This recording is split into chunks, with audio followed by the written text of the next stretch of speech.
एक मेरे सब्सक्राइबर शिवम ने मुझे एक डरावनी कहानी भेजी है जो आज मैं आप सबको सुनाने जा रहा हूं। ये कहानी सस्पेंस से भरी है जो आपको रात भर सोचने पर मजबूर करेगी। अगर आपको अपनी कहानी भेजनी है तो आप मुझे मेल कर सकते हैं। तो चलिए बिना किसी देरी के शुरू करते हैं ये भयानक कहानी। यह कहानी हम 3 दोस्तों की है। हम तीनों दोस्त जिन्होंने अपनी 12वीं कक्षा पूरी की थी बाहर पढ़ने गए। मैं, शिवम, मेरा दोस्त ऋतिक और एक लड़की दीपिका। भाई, ऋतिक को दीपिका बहुत पसंद थी। वह जब 9वीं कक्षा में था तभी से उसे दीपिका बहुत पसंद थी। दीपिका और ऋतिक दोनों अच्छे दोस्त थे, लेकिन ऋतिक चाहता था कि वह उसकी गर्लफ्रेंड बन जाए। ऋतिक को पता था कि जितना वह दीपिका को पसंद करता था दीपिका भी उसे उतना ही पसंद करती थी, बस दोनों कभी कह नहीं पाए। हमने 12वीं के बाद बाहर पढ़ने का सोचा और मैं, मेरा दोस्त ऋतिक और दीपिका बाहर पढ़ने चले गए। हमारी पढ़ाई अच्छे से चल रही थी। फिर हमारे कॉलेज में एक और दोस्त बना जिसका नाम रोशन था। रोशन दिल का बहुत साफ इंसान था। उसकी आदतें हम सबसे अच्छी थीं। वह एक गांव से आया था और हम सब शहर से आए थे। कुछ दिन बाद हमारे कॉलेज का एक टूर गया। हमारे कॉलेज वाले हमें दूर पहाड़ों में घुमाने ले गए। मैं, मेरा दोस्त ऋतिक, दीपिका और हमारा नया दोस्त रोशन, हम सब जाने के लिए तैयार हो गए। टूर के दौरान हमने बहुत मस्ती की, पहाड़ों में घूमे, ठंडी हवा का आनंद लिया और बहुत कुछ किया। हम पहली बार पहाड़ों में गए थे क्योंकि हम शहर से आए थे, लेकिन रोशन गांव से था, तो उसने हमसे कहा, तुम क्यों ना मेरे गांव चलो, वहां भी बहुत अच्छा मौसम रहता है, चारों ओर हरियाली रहती है। हम सब दोस्तों ने सोचा कि क्यों ना रोशन के गांव चलें। हमने तय कर लिया कि हम सब रोशन के गांव उसके घर जाएंगे और खूब मजे करेंगे। कुछ दिन बाद जब हमारी कॉलेज की छुट्टी हुई तो हम चारों, ऋतिक, दीपिका, रोशन और मैं रोशन के गांव के लिए निकल पड़े। भाई, मेरे दोस्त ऋतिक का एक प्लान था कि वह रोशन के गांव में दीपिका को प्रपोज करेगा और उसे अपनी गर्लफ्रेंड बना लेगा। खैर, हम ट्रेन से जाने वाले थे। हम सब एक ही जगह बैठे थे। रोशन का गांव बहुत दूर था, इसलिए हम पूरी रात बातें करने वाले थे। हम बहुत उत्साहित भी थे क्योंकि हम पहली बार किसी गांव में जा रहे थे। इसी बीच हमने रोशन से उसके गांव के बारे में पूछना शुरू कर दिया कि उसका गांव कैसा है, वहां क्या क्या देखने लायक है। रोशन हमें अपने गांव के बारे में बताने लगा। उसने बताया कि उसके गांव में एक झील भी है, पहाड़ भी हैं और बहुत कुछ देखने लायक है। फिर ऋतिक ने रोशन से पूछा, कोई ऐसी जगह है जहां कोई ज्यादा जाता ना हो या जहां कोई जाता ही ना हो? ऋतिक ऐसा इसलिए पूछ रहा था क्योंकि उसे दीपिका को प्रपोज करना था किसी शांत जगह पर। तभी रोशन अचानक चुप हो गया।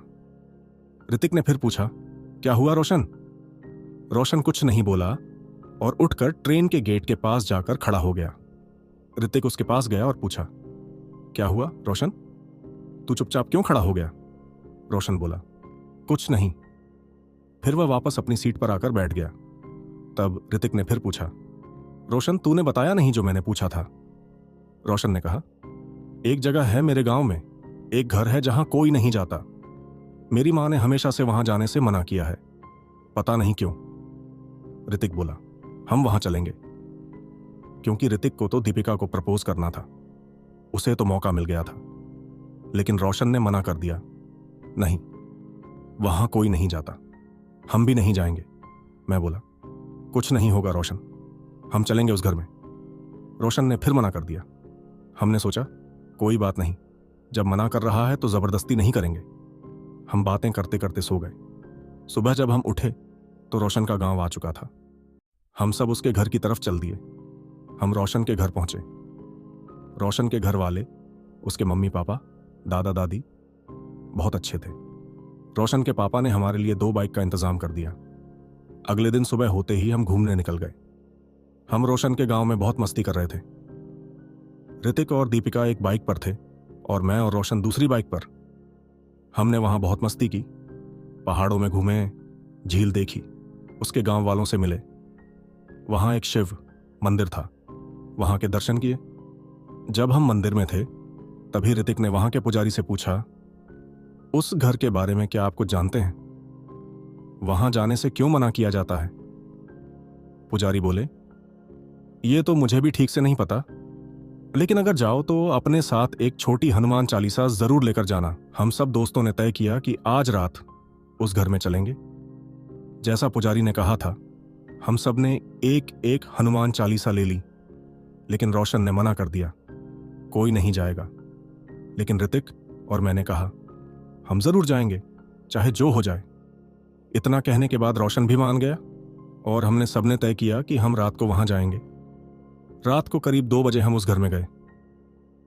कुछ देर घूमने के बाद ऋतिक ने दीपिका को प्रपोज कर दिया और दीपिका ने उसे हां भी कह दिया। ऋतिक की तो खुशी का ठिकाना नहीं था, लेकिन हमें नहीं पता था कि यह खुशी बस कुछ ही समय की है। थोड़ी देर घूमने के बाद ऋतिक और दीपिका ऊपर गए, लेकिन तभी दीपिका चिल्लाती हुई नीचे आई और बोली, चलो जल्दी चलो, ऋतिक बेहोश हो गया है। हम भागकर ऊपर गए और देखा कि ऋतिक बिल्कुल ठीक था। वो कह रहा था, दीपिका तुम कहां चली गई थी? दीपिका बोली, मैंने अभी अभी तुम्हें यहां बेहोश होते हुए देखा था। तभी नीचे से किसी के जोर जोर से हंसने की आवाज आई। हम सब डर गए, लेकिन हमारे पास हनुमान चालीसा थी, इसीलिए हमें पता था कि कोई भी बुरी शक्ति हमारे पास नहीं आ सकती थी।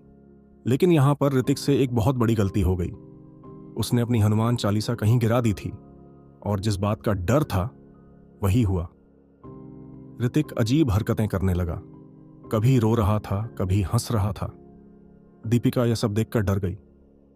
वह अभी अभी उसकी गर्लफ्रेंड बनी थी और अब उसके साथ यह हो गया। तभी हमें वह शिव मंदिर याद आया जो उस भूतिया घर के पास था। हमने ऋतिक को पकड़ा और वहां भागकर गए।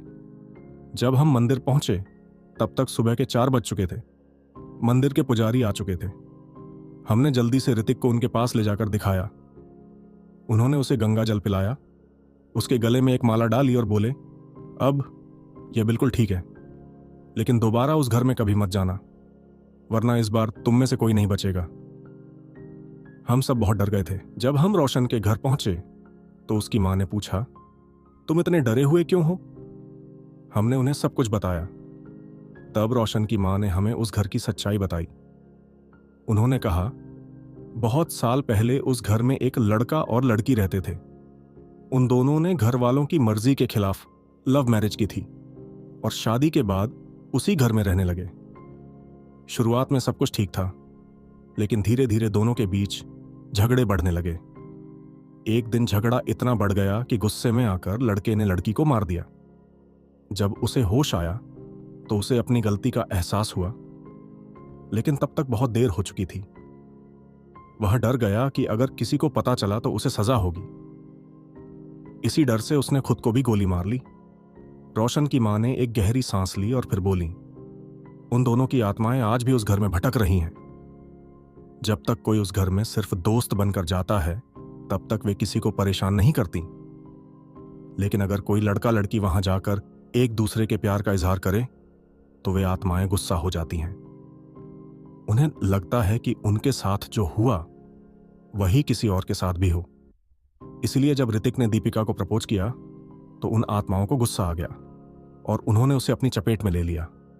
हम सब ये सुनकर सन्न रह गए। मैंने डरते हुए पूछा, लेकिन अब ऋतिक ठीक तो है ना? रोशन की मां बोली, हाँ, लेकिन एक बात का ध्यान रखना, भले ही वह अब ठीक लग रहा हो, लेकिन उस आत्मा की छाया उस पर पड़ चुकी है।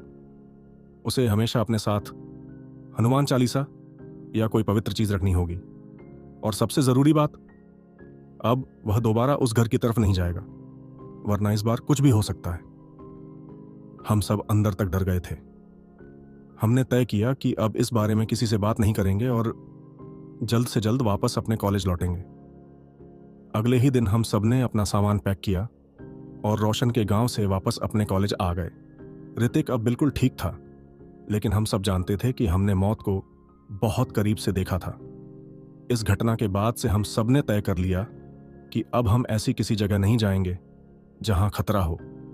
आज भी जब हम उस घटना को याद करते हैं तो हमारी रूह कांप जाती है। इसलिए मैं यही कहना चाहता हूं, अगर कोई भी ऐसी जगह जाने की सोच रहा है तो सोच समझ कर जाए, और प्यार के चक्कर में तो कभी भी किसी अजनबी सुनसान जगह पर न जाएं, वरना आपके साथ भी कुछ गलत हो सकता है। अगर आपको यह कहानी पसंद आई हो तो कृपया हमारे चैनल को लाइक और सब्सक्राइब करें ताकि आपको ऐसी ही और कहानियां हमें मिलती रहें। आप अपने विचार हमें कमेंट सेक्शन में बताएं। आपकी कहानियों का इंतजार रहेगा। धन्यवाद।